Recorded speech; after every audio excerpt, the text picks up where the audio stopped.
Hi అండి, welcome back to కోకిలాస్ cookery. ఇవాళ మన ఛానల్లో ఎగ్లెస్ వెల్వెట్ కేక్ని స్మూత్ అండ్ సాఫ్ట్గా ఎలా చేసుకోవాలి అనేది ఈ వీడియోలో చూసేద్దాం. ముందుగా ఒక బౌల్లోకి 1/2 కప్ వరకు పెరుగుని తీసుకుని ఉండలు అనేవి లేకుండా స్మూత్గా కలుపుకోవాలి.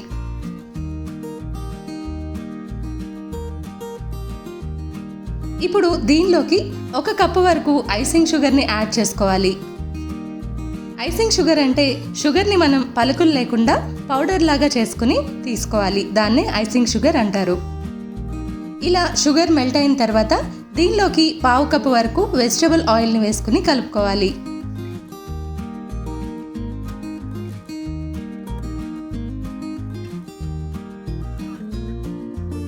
ఇప్పుడు దీనిలో 1 కప్పు వరకు కాచి చల్లార్చిన పాలని పోసి కలుపుకోవాలి.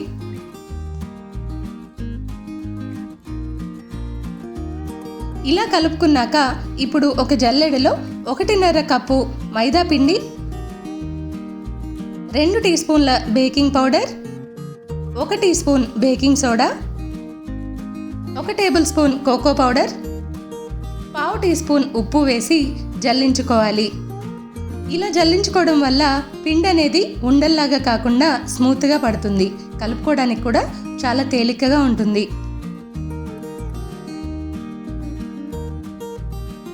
ఇప్పుడు ఈ ఇంగ్రీడియంట్స్ అన్నీ ఉండలు అనేవి లేకుండా బాగా స్మూత్గా కలుపుకోవాలి.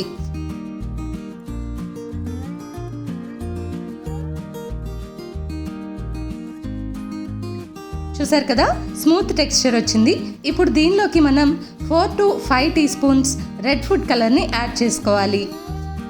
నేను లిక్విడ్ ఫుడ్ కలర్ తీసుకున్నాను కాబట్టి 5 టీ స్పూన్స్ దాకా పట్టింది. అదే రెడ్ జెల్ అయితే చాలా తక్కువ పడుతుంది. చూసారు కదా, మనకి మంచి రెడ్ కలర్ వచ్చింది. ఇప్పుడు దీన్ని మనం కేక్ మౌల్డ్లోకి ట్రాన్స్ఫర్ చేసుకుందాం. ముందుగా ఒక కేక్ మౌల్డ్లో బటర్ పేపర్ని ప్లేస్ చేసుకుని దానిలోకి ఈ బ్యాటర్ మొత్తం ట్రాన్స్ఫర్ చేసుకోవాలి.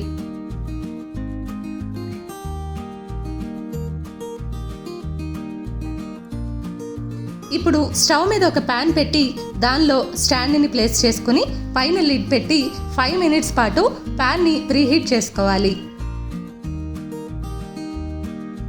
ఇలా ప్యాన్ హీట్ అయ్యాక కేక్ మౌల్డ్ని ప్యాన్లోకి ప్లేస్ చేసుకుని లిడ్ పెట్టి 30 to 40 మినిట్స్ కేక్ని ఉడకనివ్వాలి.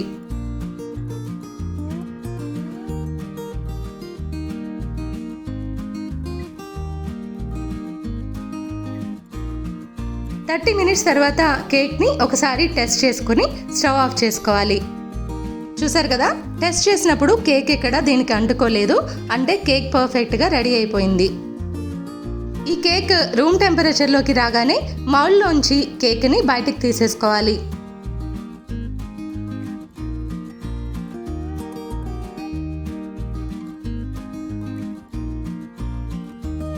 ఇలా కేక్ చుట్టూ ఉన్న బటర్ పేపర్ని రిమూవ్ చేసేసి ఒక ప్లేట్లోకి ట్రాన్స్ఫర్ చేసుకోవాలి.